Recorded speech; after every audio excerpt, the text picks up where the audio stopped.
Good morning. ప్రముఖ దినపత్రికల్లో వచ్చే విభిన్న కథనాల సమగ్ర విశ్లేషణ కార్యక్రమం ఫర్ ద పీపుల్కి స్వాగతం.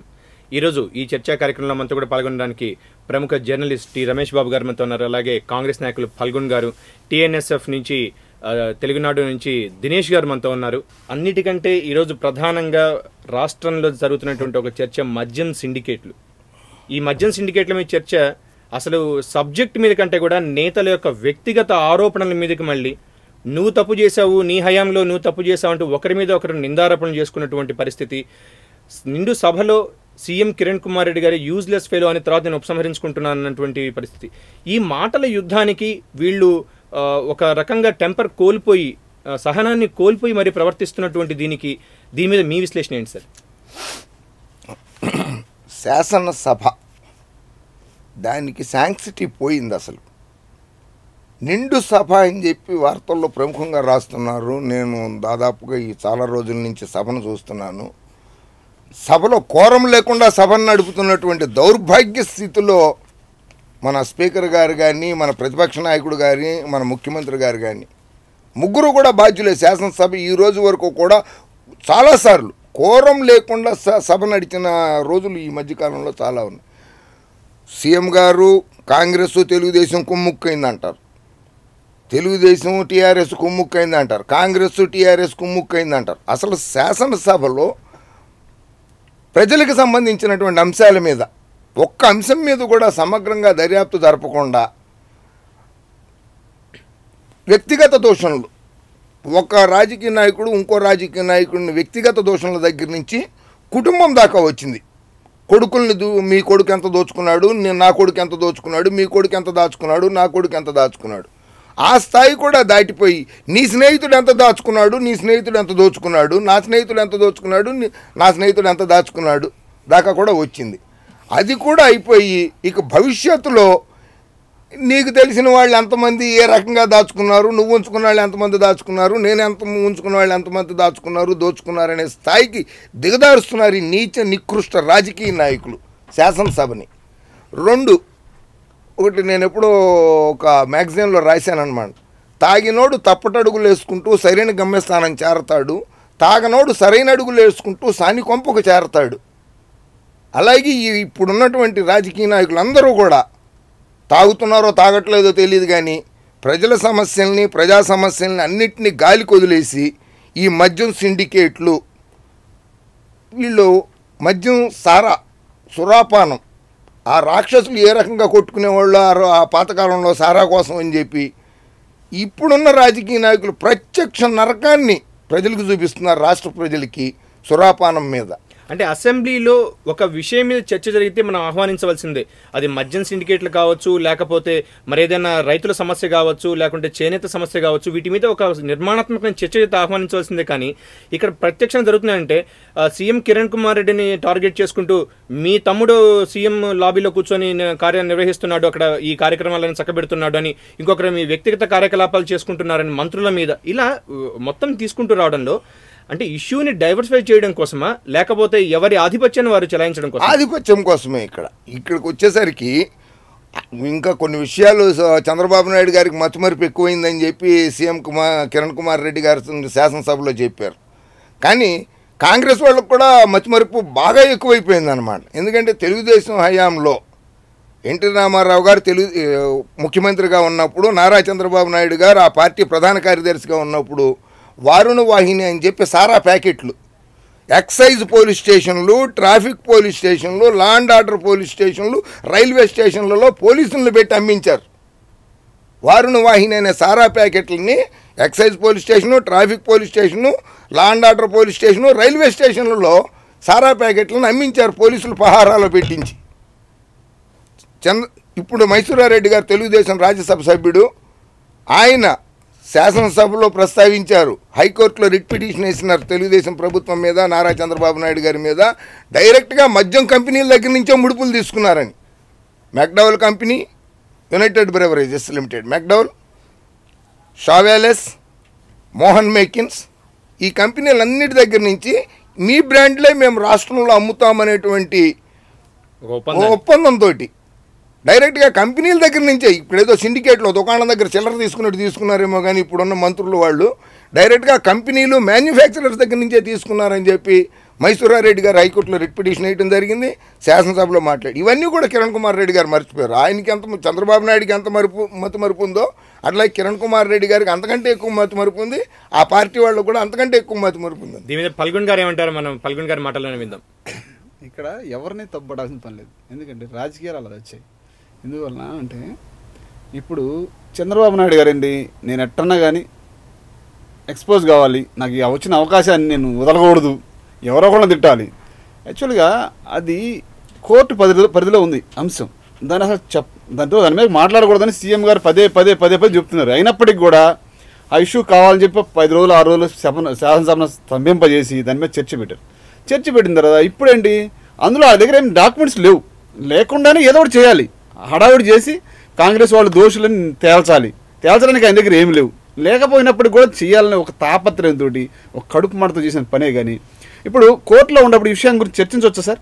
మన న్యాయంగా మామూలుగా చెప్పండి, చర్చించకూడదు. చర్చించకపోయినప్పుడు కూడా దాని మీద పట్టుబట్టి చర్చ పెట్టారు. చర్చ పెట్టిన తర్వాత ఇప్పుడు వాళ్ళు ఏదో ఇన్ఫర్మేషన్ కానీ నేను మనం ప్రత్యక్షంగా తీసుకుంటే భారతదేశంలో కోర్టులని ఒక కేసు తేలాలంటే అది కొన్ని సంవత్సరాలు పడుతుందో దశాబ్దాలు పడుతుందో కూడా తెలియదు. కానీ ఒక చట్టసభలో ఒక విషయం మీద చర్చించడంలో వచ్చిన అభ్యంతరం ఏంటి? ఇక్కడ పాయింట్ ఒకటి ఉందండి, మనం ఎప్పుడైనా సరే సబ్ జ్యుడిషియల్లో పోయిన తర్వాత దాని మీద చర్చించకూడదు, దాని మీద మనం చేయడానికి ఆల్రెడీ ఒక కోర్టు పరిధిలోకి పోకముందు మీరు చేయొచ్చు, తర్వాత చేసుకోవచ్చు, అంతేగాని ముందు వెళ్ళిన తర్వాత చేయకూడదు. వాళ్ళ పరిధిలోకి వెళ్ళిన తర్వాత మనం చేయకూడదు, మనం కదా ఎవరు చేయకూడదు. అంటే చంద్రబాబు నాయుడు గారు చేస్తున్నటువంటి వ్యాఖ్యల్లో కానీ ఆయన ఆరోపణలో కానీ వాస్తవం లేదంటారా? అసలు లేదనే కదా నిన్న అర్థమైపోయింది. మీకు ఏదైనా పేపర్స్ ఉంటే తీసుకొచ్చి పెట్టండి, ఇక్కడ తేల్చేద్దామని చెప్పారు కదా. అది లేదు, ఏదో మాట్లాడారు, అయిపోయింది, ఏం లేదు. లాస్ట్కి వచ్చేసరికి అందరూ ఎవరిదారు ఇంటికి వెళ్ళిపోయారు. మరి దినేష్ గారు ఏమీ లేనప్పుడు సభలో ఇంత రాద్ధాంతం చేసి ప్రజా సమస్యలను ప్రస్తావించకుండా చేయడానికి వెనక టీడీపీ ఉద్దేశం ఏంటి? ఏమీ లేదని క్రియేట్ చేసే ప్రయత్నంలో కాంగ్రెస్ వాళ్ళు ఉన్నారు తప్పితే నిజంగా గనక ఎటువంటి భయము దానిలో కానీ ఎటువంటి పాత్ర కానీ కాంగ్రెస్ నాయకులకు లేకపోయి ఉంటే ఆ ఏసీబీ రిపోర్ట్ ఫైల్స్ అన్ని స్పీకర్ దగ్గర పెట్టడానికి వాళ్ళకి వచ్చిన అభ్యంతరాలు ఏమిటండి? ఉన్నప్పుడు మనం చేయకూడదు అనేది మర్చిపోయినట్టున్నారు. నిన్న సీఎం గారు చంద్రబాబు గారి పైన ఉదాహరించిన ఏసీబీ కేసు కూడా ఇంకా కోర్టులో ఉన్నది. మ్యాటర్ ఆఫ్ సబ్ జ్యుడిస్ మీరు మర్చిపోయినట్టున్నారు.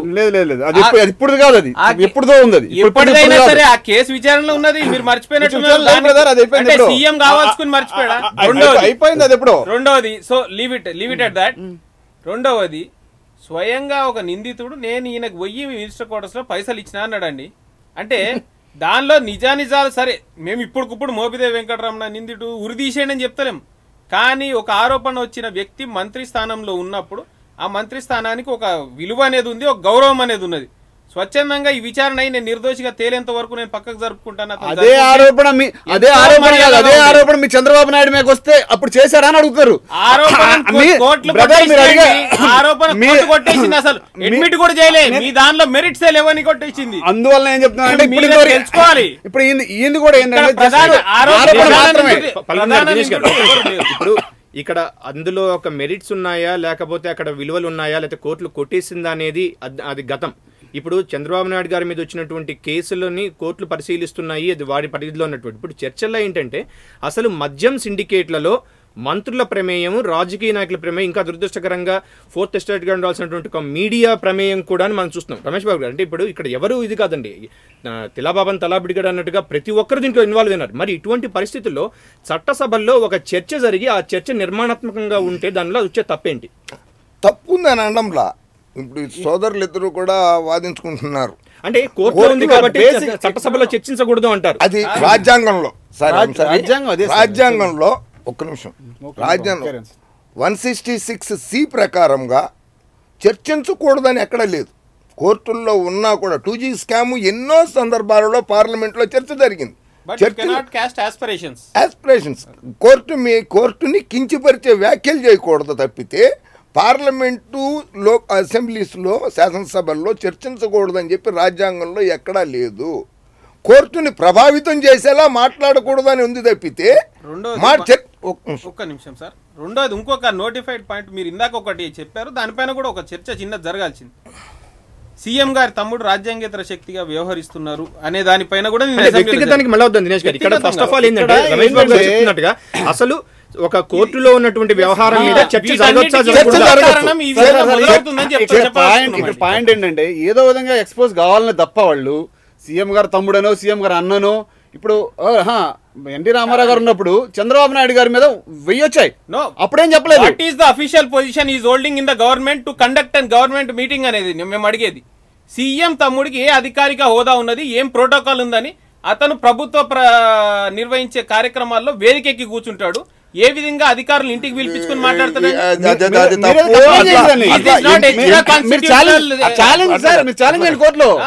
మేము ఆల్రెడీ వేసామండి.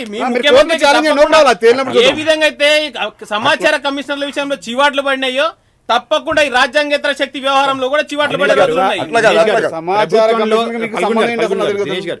ప్రభుత్వంలో పవర్ సెంటర్లు అనేవి ఇప్పుడు రాజశేఖర రెడ్డి గారు ఉన్నంతకాలం కేవీపీ గారు హవా నడిచిందని చెప్పారు, లేకపోతే రోషే గారు అన్నప్పుడు ఇంకొకరు అన్నారు, చంద్రబాబు నాయుడు.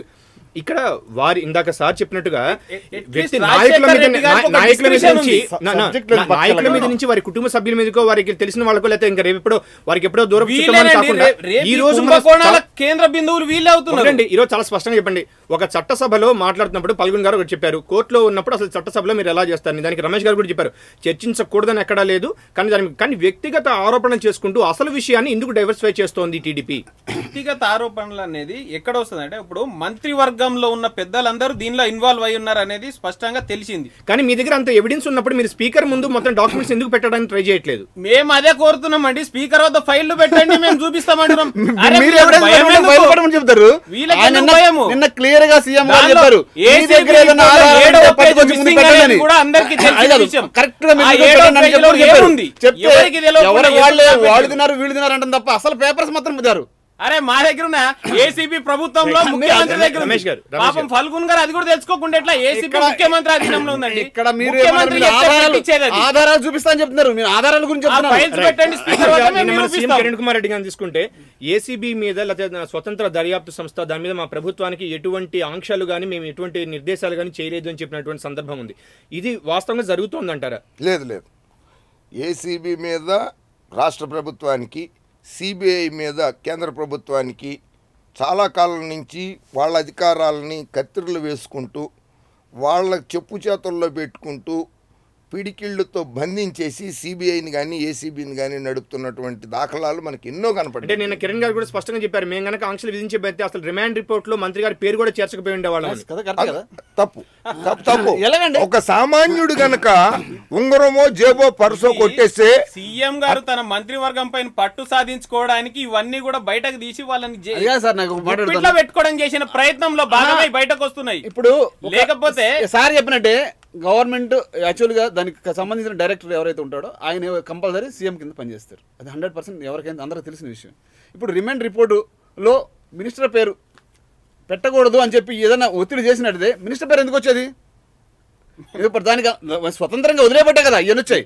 ఇప్పుడు అసలు దీని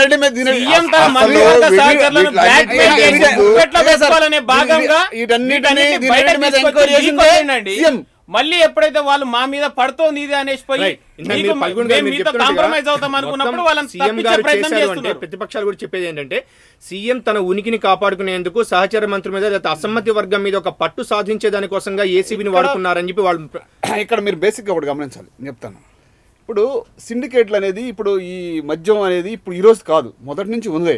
ఏంటంటే ఇది ఎక్కడికి వెళ్ళిపోయిందంటే ప్రభుత్వాన్ని, అధికారుల్ని, బయట వ్యక్తుల్ని, సొసైటీ వ్యక్తులు అందరూ ప్రభావితం చేసే స్థాయికి వెళ్ళిపోయిన తర్వాత ఒక స్థాయిలో ఎక్కడో ఒకసారి కట్టడి చేయాలనే ఉద్దేశంతో సీఎం గారు ఏం చేశారంటే దీన్ని ఏదో ఒకటి చేయాలనే ఉద్దేశంతో దాని మీద ఎంక్వైరీ మామూలుగా ఏదో విధంగా కరీంనగర్లో బయటపడింది, దాని మీద సమగ్ర దర్యాప్తు చేయమన్నప్పుడు ఇవన్నీ బయటకు వచ్చాయి. ఇందులో టీడీపీ వాళ్ళు, కాంగ్రెస్ వాళ్ళు, అన్ని పార్టీలు, సిపిఐ కూడా ఉంది, ఆటోమేటిక్ విలేకరులతో సహా ఉన్నారు. ఉన్న తర్వాత దీని మీద ప్రత్యేకంగా దాని మీద కాన్సన్ట్రేట్ చేసి దీన్ని ఏదో ఒకటి చేయండి అని చెప్పిన తర్వాత మద్యం మీద రమేష్ గారు ఇక్కడ మనం అందరూ చూసుకుంటుంటే నిన్న ఒక తీవ్రమైనటువంటి నువ్వు తమ్ముళ్లతో డబ్బులు వసూలు చేస్తున్నావు, నిన్ను జైల్లో పెట్టిస్తా, నీ కుమారుడు మద్యంతో పట్టుబడ్డా అంటూ ఒక నాయకుడు అంటే, ఇంకొక అతను మీ కుమారుడు ఎవరో అమ్మాయిని ఎత్తుకెళ్ళాడు, నువ్వు కాలేజీని క్లబ్గా మార్చావు, పేకాటాడుతూ దొరికిపోయావని. ఇది అసలు ఎలా వెళ్తూ ఉంటారు? సభ యొక్క గమనాన్ని ఈ రోజు మనం ఒక చిన్నపిల్లలకి ఎవరికైనా చూపిస్తుంటే ఏదైతే ఏ సర్టిఫికేట్ ఇచ్చి సినిమా చూపిస్తారో ఆ విధంగా సెన్సార్ చేసినట్టు శాసనసభను కూడా చూపించాల్సినటువంటి దౌర్భాగ్య పరిస్థితికి మనం దిగజారుతున్నాము. దిగజారిపోయాము. దిగజారుతున్నాం, మా కూడా అవసరం లేదు. దిగజారిపోయింది. శాసనసభని ఎంత నీచ స్థాయికి దిగజార్చాలో అంత నీచ స్థాయికి ఈ రోజు ఉన్నటువంటి రాజకీయ నాయకులందరూ కూడా ఆ స్థాయికి దిగజార్చేశారు. కంట్రోల్ లేదు. స్పీకర్ గారు శాసనసభను కంట్రోల్ చేసే స్థాయి నుంచి తప్పుదారిలోకి పడుతున్నారు. ఆయన్ని బెదిరించేటువంటి స్పీకర్ని బెదిరించి స్పీకర్ని శాసించే స్థాయికి నాయకులు ఎదిగిపోయారు. సిండికేట్లు, ఇది రాష్ట్రము వైద్య రంగంలోనో, విద్యారంగంలోనో, క్రీడా రంగంలోనో ఏదో ఒక రంగంలో ఇతర రాష్ట్రాలకి ఇతర దేశాలకి ఆదర్శంగా నిలుస్తుంది అనుకున్నటువంటి ఆంధ్రప్రదేశ్ని ఈ సిండికేట్ల రూపంలో ప్రజలకి ఎలా మద్యం తాగించాలి, ఆ మద్యంలో ఎలా డబ్బులు కొట్టేయాలన్నది ఈ రాష్ట్రంలో ఉన్నటువంటి కాంగ్రెస్ ప్రభుత్వం దేశానికే తలమానికంగా నిలిచిపోయింది. ఈ తర్వాత ఈ నిన్న మొన్న చిరంజీవి పార్టీలో నుంచి తెలుగుదేశంలో నుంచి చిరంజీవి పార్టీలో నుంచి మళ్ళీ కాంగ్రెస్లోకి వచ్చి మంత్రి అయినటువంటి గంటా శ్రీనివాసరావు గారికి భవానీ ద్వీపం కట్టబెట్టారు కదా, దాన్ని ప్రభుత్వం తక్షణం రద్దు చేసి ఈ మద్యం సిండికేట్లలో పట్టుబడుతున్నటువంటి ఎక్సైజు, పోలీసు, రాజకీయ నాయకులకి కరెక్ట్గా అది సూటబుల్ అయిన ప్లేస్ దాన్ని జైలుగా మార్చి ఆ భవానీ ద్వీపాన్ని పెడితే కూడా ఒక్క నిమిషం మీరు మాట్లాడినప్పుడు నేను చాలా కామ్గా కూర్చున్నా. ఈ భవానీ ద్వీపాన్ని తక్షణం లీజ్ అగ్రిమెంట్ రద్దు చేసి దాన్ని అండమాన్ నికోబార్ లాగా ఉండేది ఇదివరకు జైలు, ఇప్పుడు ఆ భవానీ ద్వీపాన్ని జైలుగా మారిస్తే ఈ మద్యం సిండికేట్లలో భాగస్వాములు 10 ద్వీపాలు వచ్చినా కూడా ఈ సిండికేట్ పెట్టడానికి స్థలం సరిపోయే పరిస్థితి వస్తుంది. కానీ 30 సంవత్సరాల సుదీర్ఘ రాజకీయ అనుభవం కలిగినటువంటి ఒక సీనియర్ నేతగా ముఖ్యమంత్రిగా పనిచేసినటువంటి ఒక స్థాయి ఉన్నటువంటి వ్యక్తి తన స్థాయిని మరిచిపోతూ తీవ్ర స్థాయిలో పదజాలాన్ని ప్రయోగించడం అనేది లేదా ఒక చర్చని చేసేటప్పుడు వ్యక్తిగత ఆరోపణలు చేయడం అనేది ఎంతవరకు సమంజసం? వ్యక్తిగత ఆరోపణలు అనేవి అదేదో వాళ్ళ ఇంట్లో వ్యవహారం అయితే వ్యక్తిగత ఆరోపణ చేయాల్సిన అవసరం ఎవరికి లేదు. ముఖ్యమంత్రి స్థాయిలో ఉన్న వ్యక్తి తన విచక్షణాధికారాలను దుర్వినియోగం చేస్తున్నప్పుడు తప్పకుండా ఎత్తి చూపుతున్నాం. మేము అక్కడేమి అతను మందు తాగుతున్నాడో లేకపోతే మనకి రాజ్యాంగం ప్రతిపాదించినటువంటి అనేకటువంటి హక్కుల్లో ఒకటి శాసనసభ్యులు ఇటువంటిది ఏదైనా కనుక వాళ్ళు నోటీస్కి వస్తే సభా ఉల్లంఘన హక్కుల తీర్మాన నోటీస్ను స్పీకర్కి ఇచ్చేటువంటి అవకాశం కూడా ఉంది. చిన్న చిన్న కాంక్రీట్ రోడ్లలో ఉన్నటువంటి శంకుస్థాపనలు పిలవకపోతేనే వీళ్ళు హక్కుల తీర్మానాన్ని ఇస్తున్నటువంటి ఈ రోజుల్లో ఇంత సీరియస్ చర్చలో మీ దగ్గర అటువంటి ఆధారాలు ఉంటే మీరు ఎందుకు ఇవ్వట్లేదు? మీకు నిజాయితీగా ఒక విషయం చెప్పదలుచుకున్నాను, దాన్ని మీరు బేరీ చేసుకుని ఆ తర్వాత దీని చర్చలోకి వద్దాం. మొన్న ఇటీవల కాలంలో వెస్ట్ గోదావరి డిస్టిక్లో ఒక ఇన్సిడెంట్ జరిగింది. స్టేజ్ మీద ఒక మంత్రి, ఒక తెలుగుదేశం శాసనసభ్యుడు ఇద్దరు బాహాబాహికి తలపడ్డారు. దానికి కారణం ఏంటండి? అక్కడ ఓడిపోయిన కాంగ్రెస్ అభ్యర్థిని తీసుకొచ్చి ప్రభుత్వం అధికారికంగా నిర్వహించే కార్యక్రమంలో వేదిక మీదకి పిలుస్తారా? దాన్ని శాసనసభ ఉల్లంఘన కింద ఇచ్చాం మేము.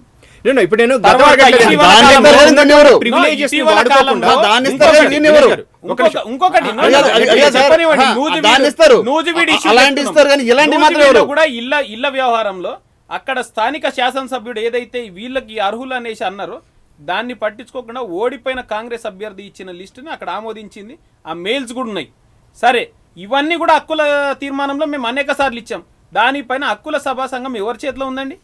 అది కూడా మళ్ళీ కాంగ్రెస్ క్యాండిడేటే చైర్మన్ గా వ్యవహరిస్తున్నారు. దీనిపైన అవకాశం లేదు. నిస్సిగ్గుగా శాసనసభను దుర్వినియోగం చేస్తున్నారు కాబట్టి ఈ రోజు ఆ పరిస్థితి సిగ్గు లేకుండా స్పీకర్ ముందుకు వచ్చి వ్యతిరేకంగా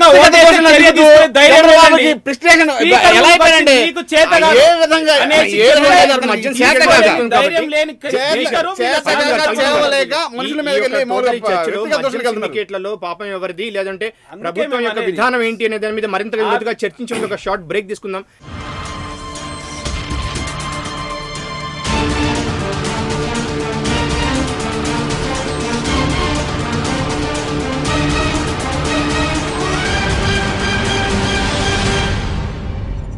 welcome back to for the people. Sir Ramesh గారు, ఈ సభల్లో జరుగుతున్నటువంటి ఈ చర్చా కార్యక్రమం, ఇది చర్చనే కంటే ఆరోపణల పర్వం అని చెప్పుకోవచ్చు. దీంట్లో అటు ముఖ్యమంత్రి గారు కానివ్వండి, లేకపోతే ప్రతిపక్ష నాయకుడు చంద్రబాబు నాయుడు కానీ ఎవరికి వాళ్ళు కౌంటర్స్ ఇచ్చుకుంటూ ఉంటే, కానీ కాంగ్రెస్ తరఫు నుంచి ఏదైతే వాళ్ళు సపోర్ట్ చేసుకొని గవర్నమెంట్ని ప్రొటెక్ట్ చేసుకోవాల్సినటువంటి మ్యాక్సిమం ఎమ్మెల్యేలు అందరూ లాబీల్లోనే పరిమితం అయిపోతున్నారు. అందులో ముఖ్యంగా పీసీసీ చీఫ్ బొత్స సత్యనారాయణ గారు మాత్రం ఆయన అసలు సభలోకి రాకుండా టోటల్ ఆయన ఛాంబర్లోనే ఉండిపోయారు. ఇదని అంటే ఆయన మీద వ్యక్తిగతంగా కుటుంబ వ్యాపారంగా మద్యం ఉంది అనే ఆరోపణలు వచ్చాయి కాబట్టి ఆయన అక్కడ ఉండిపోయారు అనుకోవచ్చు. అయితే కిరణ్ కుమార్ రెడ్డి మీద ఉన్నటువంటి వ్యతిరేకతతోటి కాంగ్రెస్లోని ఒక ఐకమత్యం లేమి వల్ల అట్లా ఉండిపోయారు అనుకోవచ్చా? ఇంకా నా సభలో జరిగిన చర్చలన్నీ చూశారు, ప్రజలు చూశారు, సభ్యులు చూశారు, అందరూ చూశారు. కన్నా లక్ష్మీనారాయణ గారు, రామిరెడ్డి వెంకటరెడ్డి గారు, మోపిదేవి వెంకటరమణ గారి చుట్టూరులో తిరిగింది తప్పితే నిన్న బొత్స సత్యనారాయణ మీద సభలో పూర్తిగా సమగ్రంగా అసలు చర్చ జరగలేదు.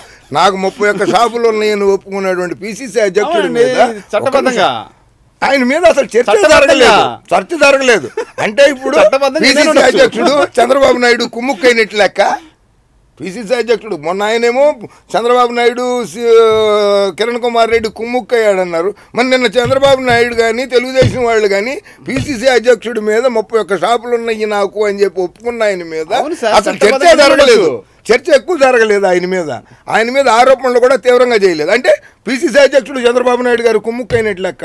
అది కాదు, అసలు కొడుకుల్ని రక్షించుకోవాలి, తన పదవి రక్షించుకోవాలి, తనకి తాను రక్షించుకోవాలనేది కాదు ఇక్కడ కావాల్సింది. రాష్ట్ర ప్రజలకి సంబంధించినటువంటి రాష్ట్ర ప్రజలను ఎలా రక్షించుకోవాలి మనం అనేది కిరణ్ కుమార్ రెడ్డి గారు ఆలోచించుంటే చాలా బాగుండేది. కిరణ్ కుమార్ రెడ్డి గారు ఆ రూట్లో పోవాల్సింది. ఈ మద్యం వల్ల వచ్చే ఆదాయాన్ని ఎట్లా వినియోగిద్దాము, ఆరోగ్యశ్రీ పథకానికి వినియోగిద్దామా, 108 సర్వీసులకు వినియోగిద్దామా, ఉచిత విద్యుత్ కింద ఉపయోగిద్దామా, వైద్య కోసం వినియోగిద్దామా అని ఆలోచించకుండా నువ్వెంత తీసుకున్నావు, మా పార్టీ వాళ్ళు ఎంత తీసుకున్నారు, మీ పార్టీ వాళ్ళు ఎంత మొదలుపెట్టింది చంద్రబాబు నాయుడు గారే సార్. ఎవరు మొదలుపెట్టారు? చంద్రబాబు గారే కదా మొదలుపెట్టింది. అంటే ఎవరు చంద్రబాబు దొంగతనం చేశాడని చెప్పి కిరణ్ కుమార్ రెడ్డి గారు దొంగతనం చేయొచ్చా? చంద్రబాబు నాయుడు ఆటోమేటిక్ ప్రొటెక్ట్ చేసుకోవాలి కదా. తప్పు. చంద్రబాబు నాయుడు గారు దొంగతనం చేసుకోవాలి కదా. లేదా కాముగా ఉంటే ఒప్పుకున్నట్టే. ఏమని ప్రొటెక్ట్ చేసుకుంటారండి? ఏమని చేసుకుంటారంటే నిజాయితీని నిరూపించుకోండి. మీకు ఉంటే కంప్లైంట్ చేసుకోండి. కాదు, అసలు ఎటువంటి పదవి లేని పార్టీ వ్యక్తిని తీసుకొచ్చి నేను లేని ఏ పదవి లేకుండా చంద్రబాబు నాయుడు ఎన్నిసార్లు స్టేజ్ మీద కూర్చొని చెప్పండి. ఏ పదవి లేకుండా. దినేష్ గారు ఒక్క నిమిషం ఇక్కడ. సరే, ఈ చర్చా కార్యక్రమంలో ఇక్కడ మళ్ళా అక్కడ గంటల కొద్దీ అసెంబ్లీలో కిరణ్ కుమార్ రెడ్డి గారు తర్వాత చంద్రబాబు నాయుడు గారు ఆరోపణ చేసుకున్న తర్వాత వారి ప్రతినిధులుగా మీరు వచ్చి ఈ చర్చా కార్యక్రమంలో ఆరోపణల కంటే కూడా బేసిక్ నేను ఒక క్వశ్చన్ స్టార్ట్ అడుగుతున్నాను. ఇప్పుడు అసలు టీడీపీ ప్రవేశపెట్టినటువంటి ఏదైతే చర్చ ఏదైతే ఉందో ప్రతిపాదించిన చర్చ దాని యొక్క లోతులకు వెళ్లకుండా బేసిక్ గా ఈ మొత్తం చర్చ మీద మీరు సూటిగా చెప్పాలంటే, ఎందుకంటే మనకు చాలా అంశాలు ఉన్నాయి కాబట్టి మీరు సూటిగా చెప్పాలంటే ఏం చెప్తారు? ఇప్పుడు ఒకటండి, ఏదైనా సరే ఎవరి మీద కంప్లైంట్లు ఉంటే స్పీకర్కి తెలియజేయచ్చు. తెలియజేసి మన చక్కగా దాని మీద కంప్లైంట్ ఆధారాలు ఉంటే చేయొచ్చు. చేసి దాని మీద చర్చ జరగవచ్చు. దాని మీద కూడా చర్చ జరగవచ్చు, అవకాశం ఉంది. పైగా మన ఇప్పుడు ఏసీ బెడ్ చేస్తుంది, క్రిమినల్ కేసులు కూడా పెట్టుకోవచ్చు. ఎవరిష్టం వాళ్ళది, ఏం తప్పేం లేదు. ఆధారం ఉంటే ఏదైనా చేసుకోవచ్చు. దాని మీద ఆటోమేటిక్గా మీడియా ఉంది, మామూలుగా ఇది చేస్తుంది.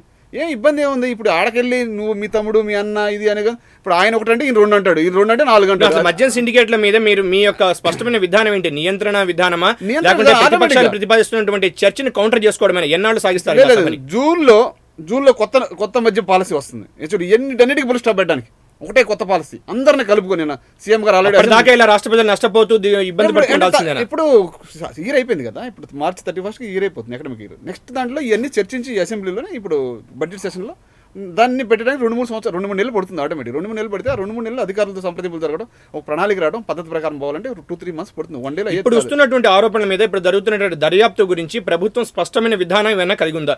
మద్యం పైన విధానానికి కాసేపు పక్కన పెడదాం.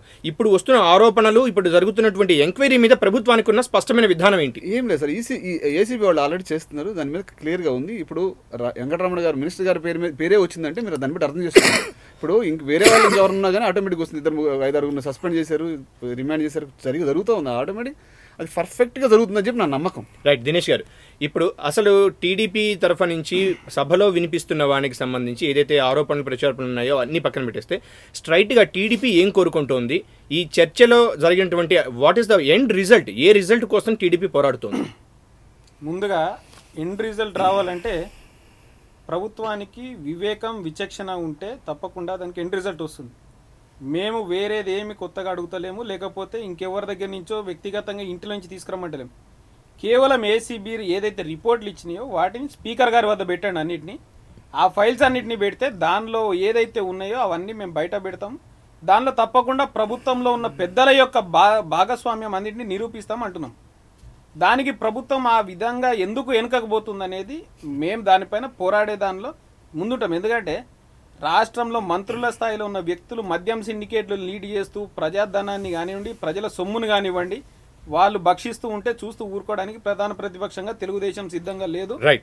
కాబట్టి మాకు కావాల్సింది స్పీకర్ ముందు ఈ మొత్తం అన్ని ఫైల్స్ పెట్టండి మద్యం సిండికేట్లకు సంబంధించి, మేము దానిలో నిరూపిస్తాం. రైట్. రమేష్ గారు, ఇప్పుడు ఫల్గున్ గారు చెప్పారు. ఫల్గున్ గారికి ఒక చిన్న ప్రశ్న వేస్తాను. నాకా సార్ ఆయన దినేష్ గారు చెప్పండి. ఎన్నో కోర్టుల్లో కేసులు వేస్తున్నటువంటి తెలుగుదేశం పార్టీ ఏసీబీ రిపోర్టుని ప్రజలకి బహిర్గతం చేసే బాధ్యత రాష్ట్ర ప్రభుత్వంపై ఉన్నది అని చెప్పి హైకోర్టులో రిట్ పిటిషన్ ఎందుకు ఫైల్ చేయడం లేదు? మీ పార్టీలో న్యాయ విభాగం లేదా? మీ పార్టీలో న్యాయవాదులు లేరా? మీ పార్టీ అధ్యక్షుల వారికి ఆ మాత్రం ఆలోచన రాలేదా? కోర్టులో హైకోర్టులో రిట్ పిటిషన్ వేసి ఇందులో ప్రజాధనం ఉంది, ప్రజలకు ఉపయోగపడాల్సిన ధనం ఉంది, ఇందులో రాజకీయ నాయకులు, ఎక్సైజ్ కానిస్టేబుల్స్ దగ్గర నుంచి సిబ్బంది ఇంత ప్రజాధనం దుర్వినియోగం అవుతోంది, ఈ రకంగా నష్టం జరుగుతోంది కనుక దీన్ని ప్రజలు ముందంచాల్సిన బాధ్యత రాష్ట్ర ప్రభుత్వానికి కనుక రాష్ట్ర ప్రభుత్వానికి ఆదేశాలు ఇవ్వండి అని చెప్పి న్యాయస్థానాన్ని ఎందుకు ఆశ్రయించట్లేదు? దీంట్లో మీ పార్టీ అధినాయకుడు, మీ పార్టీ నాయకుడు కిరణ్ కుమార్ రెడ్డి గారు కుమ్ముక్కయ్యారని రాష్ట్ర ప్రజలు పూర్తిగా విశ్వసిస్తున్నారు. కనుక ఈ రోజుకైనా సరే మీ పార్టీ వాళ్ళు కళ్ళు తెరిచి శాసనసభలో పెట్టకపోతే మీరేం చేయలేరు కనుక కోర్టును ఆశ్రయించండి. ఇంతకాలం ఎందుకు జాప్యం చేశారు? కోర్టులో పెట్టమని ఎందుకు అడగట్లేదు? మీరు కోర్టులో కేసు ఎందుకు ఫైల్ చేయట్లేదు? రమేష్ బాబు గారు, మీరు విజ్ఞులు, మీకు కొత్తగా చెప్పాల్సిన విషయాలు కాదు ఇవి. కానీ ఎప్పుడైనా సరే ఇటువంటి విషయాలన్నీ మేము మొదటగా పోరాడాల్సింది శాసనసభలో. ఎందుకంటే దానిలో మంత్రులు శాసనసభ్యులు నడుస్తున్నప్పుడు శాసనసభ వేదికగా మేము పోరాడేంత వరకు పోరాడతాం. కాని పక్షంలో డెఫినెట్ గా ఏదైతే రాజ్యాంగ రమేష్ గారు స్పష్టంగా జరిగేంత వరకు పోరాటం కొనసాగుతుంది. అప్పటి వరకు మాత్రం తేలకుంటే తప్పకుండా వారు ఇచ్చిన సలహా ప్రకారం కోర్టులకు అప్రోచ్ అవుతాం. అంటే మీరు ఇప్పుడు స్పష్టంగా చెప్పాల్సుకుని ఏంటి? శాసనసభ జరిగినన్ని రోజులు ఇదే ఇష్యూ మీద పోరాడతారు తప్పితే వేరే ప్రజా సమస్య కాదా అండి? మంత్రులు సమస్యలు చాలా ఉన్నాయి కదండి. రైతుల సమస్య ఉంది. అవినీతి పరులైన మంత్రుల నుండి రాష్ట్రాన్ని కాపాడుకోగలిగితే సగం ప్రజాసేవ అక్కడ చేసినట్టేనండి. వేరే ప్రజాసేవ అవసరం లేదు. ఇటువంటి ఇక్కడ సేవ మీద కాకుండా ప్రజా సమస్యల మీద అడుగుతున్నాను. ఇక్కడ ఉన్నటువంటి అంటే రైతుల సమస్య అయితేనేమి, రబీ సీజన్ స్టార్ట్ అవుతున్నటువంటి ఈ సమయంలో అక్కడ ఎరువులు దొరికే పరిస్థితి లేదు, విత్తనాలు అందే పరిస్థితి లేదు, పండించిన పంటను అమ్ముకోవడానికి సరైన మార్కెటింగ్ వసతులు లేవు, నిల్వ చేసుకోవడానికి శీతల గిడ్డంగులు లేవు. ఇన్ని సమస్యలు ఉండగా రైతాంగానికి సంబంధించి ఒక తట్టు కరెంటు కోత, ఇంకా సమ్మర్ కూడా స్టార్ట్ అవ్వకుండానే చాలా గ్రామాల్లో కేవలం 2-3 గంటలు మాత్రమే కరెంట్ ఇస్తున్నటువంటి పరిస్థితి అదొకటి ఉంది. గిరిజన ప్రాంతాల్లో గిరిజనులు ఎదుర్కొంటున్నటువంటి ప్రాబ్లమ్స్, బీసీలు ఎవరైతే ఉన్నారో వాళ్ళు, చేనేత పరిశ్రమ, మత్స్య పరిశ్రమ, ఇలా ఇన్ని రకాల పరిశ్రమలు, ఇన్ని రకాల మంది వ్యక్తులు సమాజంలో ఇబ్బందులను ఎదుర్కొంటూ ఉంటే కేవలం మీకు మద్యం ఒకటే కనిపిస్తోందా? మేము ఎక్కడ మీతో అక్కడైతే స్టాల్ చేస్తామని ఎక్కడ చెప్పలేదు. మేము పోరాటం కొనసాగిస్తామన్నాం తప్పితే స్టాల్ చేస్తామని చెప్పలేదు. అందుకని 4-5 రోజులు అసెంబ్లీ ఆపేశారు. అరే మీ అవినీతి నిరూపించాలండి. ఎప్పుడైనా దాక్కోవాలనే చూస్తాడు, కాంగ్రెస్ పార్టీ కప్పిపుచ్చుకోవాలనే దొంగనే ముందు స్పీకర్ ముందు పెట్టండి. మీరు పెట్టకుండా నోరు తెలుసుకుని ఫైల్ ఉన్నాయి మీ ప్రభుత్వం దగ్గర అండి. మీకు మీ దగ్గర ఉన్న ఫైల్ స్పీకర్ దగ్గర పెట్టండి.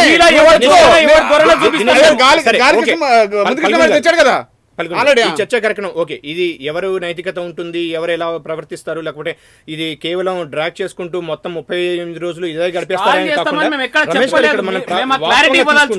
ఏదైనా ప్రజా సమస్యలు ఇక రానున్న సమావేశాల్లో చర్చకు వచ్చే అవకాశం ఉంది. ఎందుకంటే ఇప్పుడు ఆల్రెడీ మనం చూస్తున్నాం టీఆర్ఎస్ వాళ్ళు చాలా స్పష్టంగా, ఎందుకంటే వాళ్ళ పార్టీ పుట్టిందే తెలంగాణ కోసం అని వాళ్ళు చెప్తుంటే వాళ్ళకి వేరే అవకాశం లేదు. మాకు తెలంగాణ తీర్మానం కావాలి అని వాళ్ళు, ఇటు కేవలం మద్యం సిండికేట్లు అనే టీడీపీలా పోతూ ఉంటే మిగతా ప్రజా సమస్యల మీద చర్చ జరిగేటటువంటి అవకాశం రానున్న రోజుల్లో శాసనసభలో జరుగుతుందా?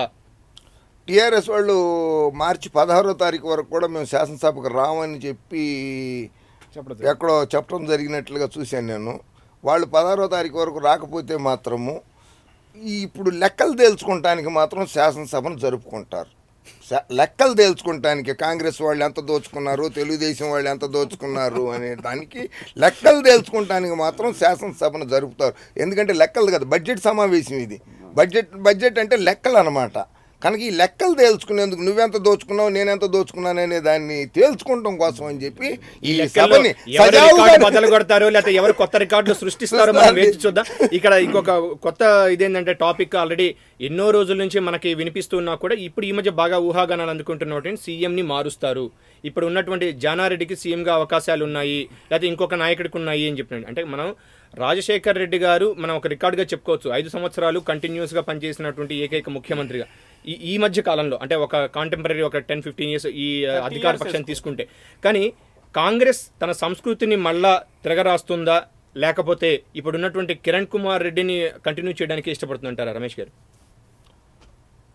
నాకు తెలిసి నాకున్న సమాచారాన్ని బట్టి ప్రస్తుత పరిస్థితుల్లో కిరణ్ కుమార్ రెడ్డిని ముఖ్యమంత్రి పదవి నుంచి తొలగించేందుకు ఎటువంటి అవకాశాలు లేవు. ఎందుకంటే చాలా అనుభవం, సోనియా గాంధీ గారికి కూడా చాలా అనుభవము, చాలా మొట్టికాయలు తగిలినాయి. మహారాష్ట్రలో ముఖ్యమంత్రులను మార్చిన తర్వాత అక్కడ జరిగినటువంటి మున్సిపల్ ఎన్నికల్లో కానీ, బొంబాయి మున్సిపల్ కార్పొరేషన్ ఎన్నికల్లో మన శివసేన బీజేపీ కొట్టేసింది, కాంగ్రెస్ చేతుల్లో నుంచి లాక్కుంది.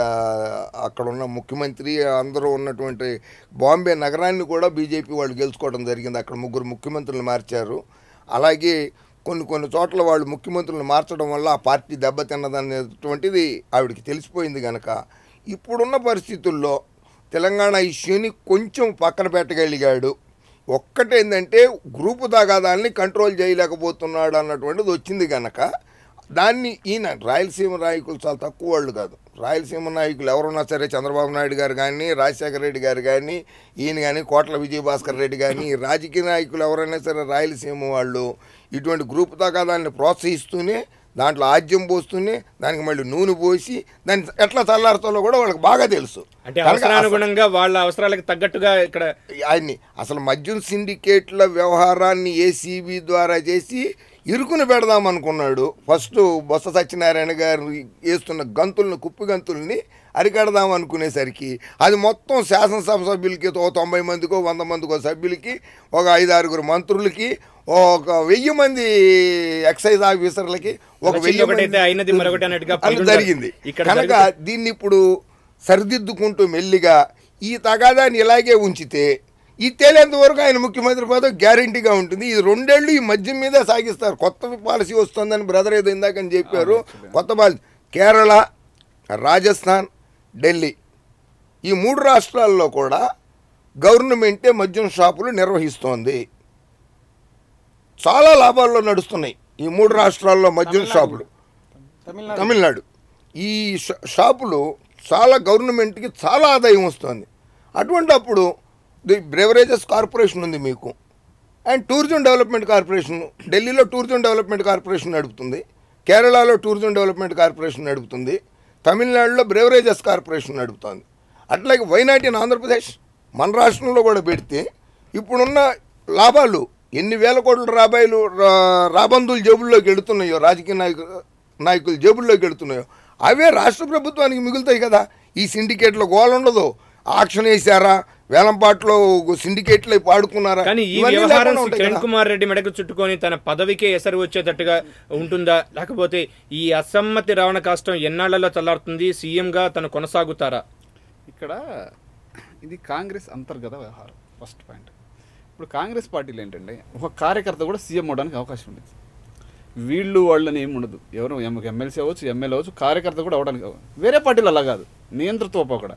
ఇప్పుడు టీడీపీ వస్తుందంటే ఒక ఆయన ఉంటాడు. మీ దాంట్లో కార్యకర్త సీఎం అవుతారా లేదనేది ఒక చిన్న బ్రేక్ తీసుకున్న తర్వాత మనం కంటిన్యూ చేద్దాం చర్చా కార్యక్రమం. Let's take a short break in for the people. తెలుగువారికి సొంతమైన పద్యాన్ని నేర్చుకుందాం, భావితరాలకు నేర్పిద్దాం, తెలుగు భాషను గౌరవించుకుందాం, తెలుగువారమైనందుకు గర్విద్దాం, దేశ భాషలందు తెలుగు లెస్స.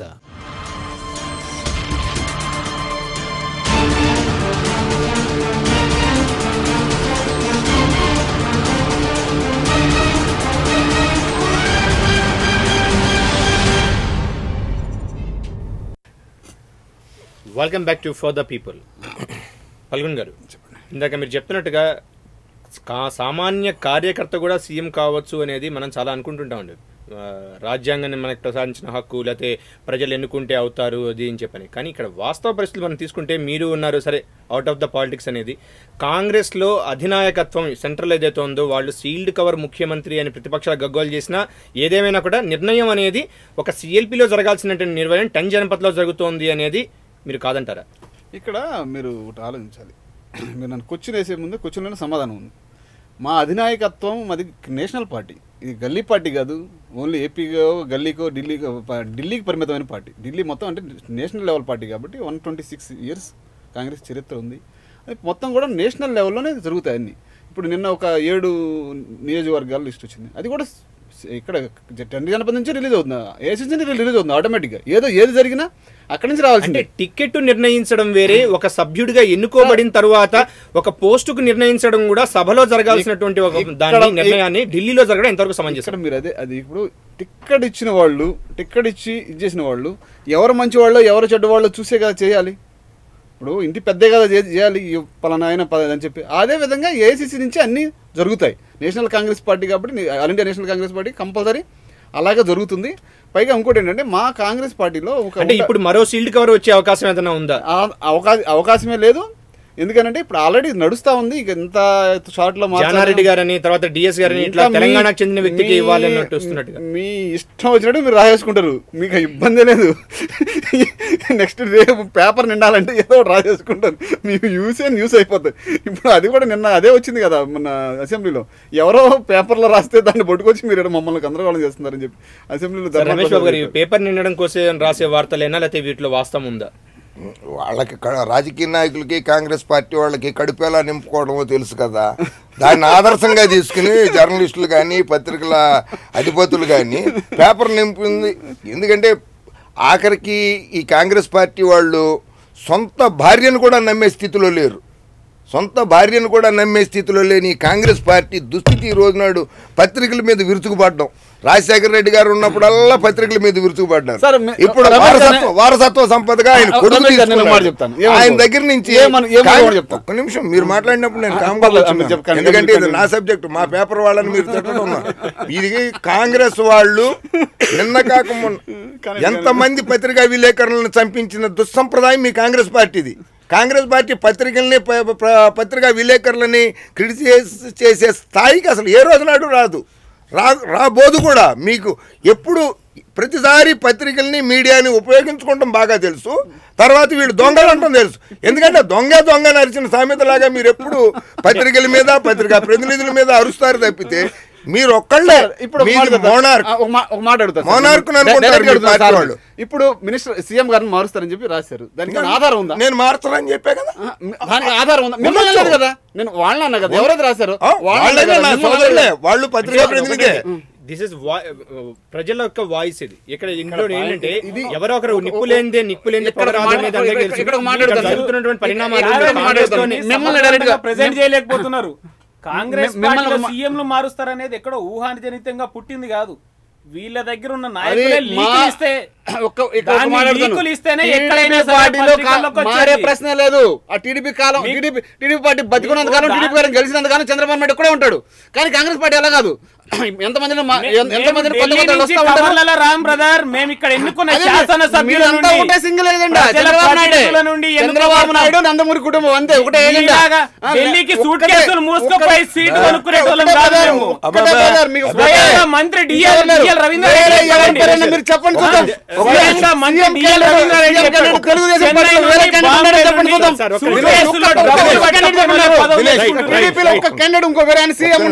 చూద్దాం. ఒక్క నిమిషం. ఇప్పుడు ఈయన మాట్లాడుతూ ఫల్గున్ గారు చంద్రబాబు కుటుంబం ఒక్కటే ఉంది అంటున్నారు. చంద్రబాబు నందమూరి కుటుంబం అన్న పదం వాడారు. ఇప్పుడు నెహ్రూ కుటుంబం కాకపోతే ఏంటండి అది? అక్కడో అల్లుడిని కూడా తీసుకొచ్చి యూపీలో ప్రచారం చేయించుకున్నది. ఏమో రేపు పొద్దున అవుతాడేమో, ఇప్పుడు అవుతాడేమో. రాహుల్ గాంధీని ప్రధానిగా చూడాలని కలలు అంటున్నారు. స్వయంగా రాష్ట్ర మంత్రివర్గంలో ఉన్న మంత్రి డిఎల్ రవీంద్ర రెడ్డి చెప్పాడండి, చెన్నై నుండి బాంబే నుండి సూట్ కేసులు నిండా డబ్బులు మోసుకపోయినట్టే పదవులు తెచ్చుకుంటుండే. ఇక కాంగ్రెస్ పార్టీ వాళ్ళకి మాట్లాడే నైతికత ఉందా? రైట్. ఇప్పుడు మీరే కాదు నేను కూడా లైవ్ చూసాను. కిరణ్ కుమార్ రెడ్డి గారు మారుతారా లేదా, లేకపోతే సార్ చెప్పినట్టు ఎవరి అభిప్రాయాలు వాళ్ళకు ఉండొచ్చు, ఏదైనా జరగచ్చు. ఇప్పుడు రాజకీయాల్లో కరెక్ట్ గా ఇదే జరుగుతుంది, రేపు ఏం జరుగుతుందో ఊహించడం కూడా కష్టంగా ఉన్నటువంటి పరిస్థితి. మనం చూసుకుంటే టీఆర్ఎస్ వాళ్ళు అసలు సభకు మేము రావంటూ వాళ్ళు చెప్తున్నారు. లేదు ఈ ఉప ఎన్నికల్ని టార్గెట్ గా చేసుకుని అత్యధిక మెజార్టీ గెలవాలని భావిస్తున్నారు. ఈ ఉప ఎన్నికల్లో టీఆర్ఎస్ కూడా స్పష్టమైనటువంటి ఒక ప్రపోజల్ ఇచ్చింది. మీరు తెలంగాణకు మాకు ఇస్తామని చెప్తే మేము టోటల్ గా మీ 6 స్థానాలు కూడా మీకు వదిలేస్తాము అని చెప్పినాయి. దీన్ని కాంగ్రెస్ పార్టీ నాయకత్వం ఆహ్వానిస్తుందా? ఇప్పుడు దీనంతా కూడా ఇప్పుడు వాళ్ళు చెప్తే వాళ్ళు ఇచ్చేసి తీసుకోవడానికి కానీ ఇదేం లేదు. ఇప్పుడు తెలంగాణ ఇవ్వాలన్నా చేయగలన్నా ఏదైనా సరే కాంగ్రెస్ పార్టీ ఇవ్వగలదు, చేయగలదు. దానికి ఏంది యూపీఏ గవర్నమెంట్లో ఇప్పుడు యూపీఏ పనులు పూర్తి స్థాయి మెజారిటీ వచ్చినట్టయితే ఏకగ్రీవంగా నిర్ణయం తీసుకునేది అయిపోయేది ఇప్పటికి ఎప్పుడో. కానీ అక్కడ పూర్తి స్థాయిలో నిర్ణయం తీసుకోవడానికి అనుకూలంగా ఇచ్చేది మేమే తెచ్చేది మేమే అనే స్లోగన్ ఎందుకండి? ఇచ్చేది యూపీఏ తెచ్చేది టీఆర్ఎస్ అని స్లోగన్ మారుతుంది. అక్కడ టీడీపీ నేషనల్ పార్టీ కాదు, స్టేట్ పార్టీ. నేను మొత్తం చెప్తున్నాను, దానికి ఎంపీ సీట్లు వచ్చినా ఎన్ని వస్తాయి, వాళ్ళు వచ్చి ప్రభావితం చేయలేదు. ప్రభావితం చేయగలిగింది ఎవరు? కాంగ్రెస్ పార్టీ. కాంగ్రెస్ పార్టీ కాబట్టి ఇవ్వగలిగింది, ట్రై చేయగలిగింది మేమే. ఈ ప్రభావితం చేయడానికి ఇంకెంతకాలం పడుతుంది? ఇంకెంతకాలం రాష్ట్ర ప్రజలు ఇబ్బందులను ఎదుర్కోవాలి?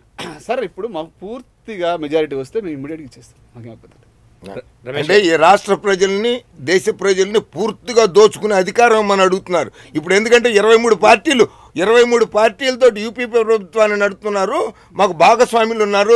ఎందుకంటే డిఎంకే పార్టీ వాళ్ళు 2G స్కామ్లో డబ్బులు కొట్టేశారు, ఆదర్శ స్కామ్లో శరద పవార్ వాళ్ళు కొట్టేశారు, ఇంకో పార్టీ వాళ్ళు కొట్టేశారు. కనుక వాళ్ళు ఎవరో కొట్టేయక్కర్లేదు.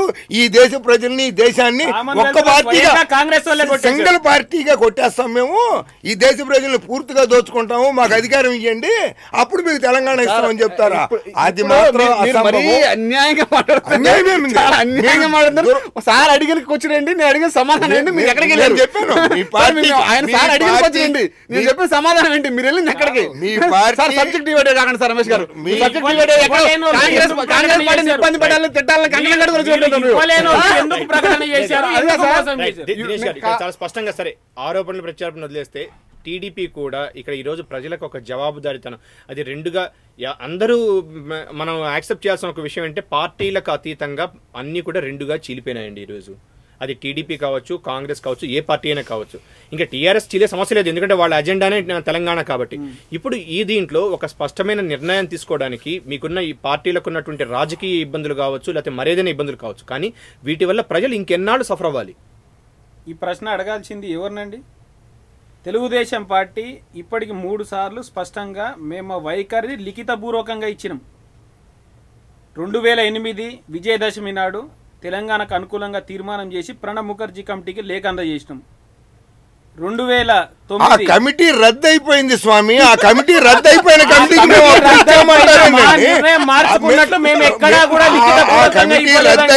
ప్రణబ్ కమిటీ రద్దు అయిపోయింది. మీరు ఈ రోజు ఎందుకు ఇవ్వరు? మీరు ఈ రోజు అధికారికంగా మేము ఎక్కడైనా ఇచ్చామా? ఈ రోజు అడుగుతున్నాడు. మా నిర్ణయం ఈ రోజు హోంమంత్రి, కేంద్ర హోంమంత్రి చిదంబరం పార్లమెంట్ లో చెప్తున్నారు, బయట చెప్తున్నారు తెలుగుదేశం పార్టీ లేక ఇవ్వలేదు. యూపీలో తీర్మానం చేసి పంపించారండి, ఎందుకు ఇవ్వలేడు? యూపీలో తీర్మానం చేసి పంపించారు వాళ్ళు అసెంబ్లీలో, ఎందుకు ఇవ్వలేడు? మళ్ళీ మీ వ్యక్తి మొదలు పెడితే ఇక్కడ సరే చిదంబరం గారు లేకపోతే రమేష్ గారు, పల్గొన్ గారు ఎందుకంటే ఒక స్పష్టమైనటువంటి విధానంతో రావాల్సినటువంటి నిర్మాణాత్మక ప్రతిపక్షంగా ఈరోజు ప్రతిపక్షాన్ని మీరు ఒప్పుకుంటారు కదా రాష్ట్రంలో. మరి అలాంటప్పుడు ప్రజల సమస్యల గురించి స్పష్టమండి, మేము మళ్ళీ చెప్పాల్సిన అవసరం లేదు. మీది చెప్పండి ముందు, సొంత ఇల్లు సరిదిద్దుకుని వేరే వాళ్ళకి నీతులు చెప్పు. మీరు 3 సార్లు మేము చెప్పినాం, ఒక్కసారి కాంగ్రెస్ పార్టీ చెప్పగలిగిందా? ఇప్పటి వరకు ఈ 700 మంది విద్యార్థులు చచ్చిపోయినా సరే వీళ్ళకి సిగ్గు లేకుండా ఇంకా కూడా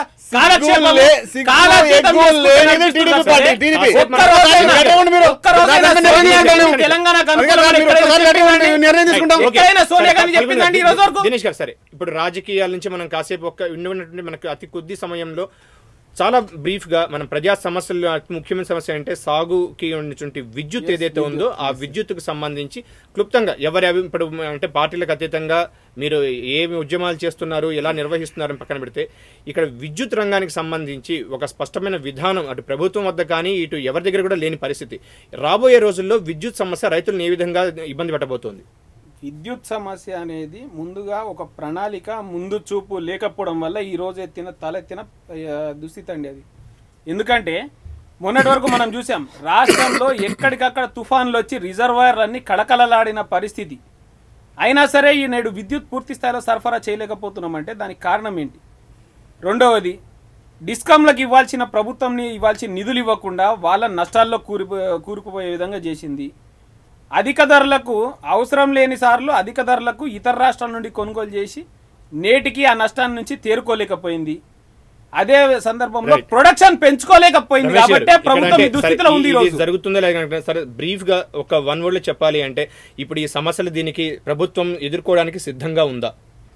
లేదు. ఈ చర్చా కార్యక్రమం పాల్గొన్న దినేష్ గారు మీకు, ఫల్గున్ గారు అలాగే రమేష్ గారు మీకు ధన్యవాదాలు సార్.